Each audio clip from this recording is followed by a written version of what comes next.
it's also really helpful too if your corporation has, I hate to use the word vision because that's, turned into a buzzword, but, it's often that you're working in a company where worthwhile things are happening, exciting and worthwhile things, and you're trying to, make something better at a lower price, let's say. And so there's the heroism, let's say, of producing a product that's going to have a positive impact on the world. And you need to know how your small actions are tied with that greater goal. And then there's this financial self-interest as well. And the thing is, if you can't tell your workers that story, then either your company is fundamentally corrupt because that isn't the true story. It's like you're actually working so that I can rape and pillage the company over the next 4 years and take all the value out of it and run, because CEOs do that from time to time. Yes.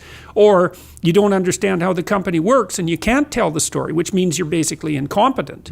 So, people are not wired up so that they will work without knowing why, unless you beat them. Yeah. And then if you beat them, you don't be thinking that that's victory.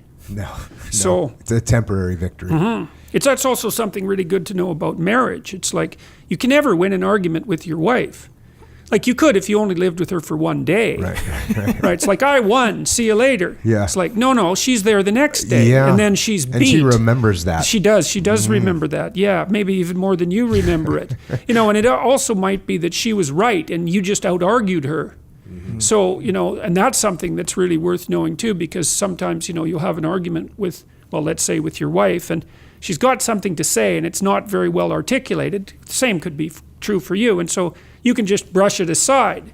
But you don't want to brush it aside because maybe there's something there. And if you don't address it, then it's not like it's going to go away, man. It's going to grow.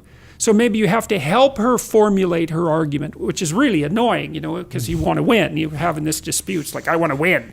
It's like, you're not winning that game. You're winning the game.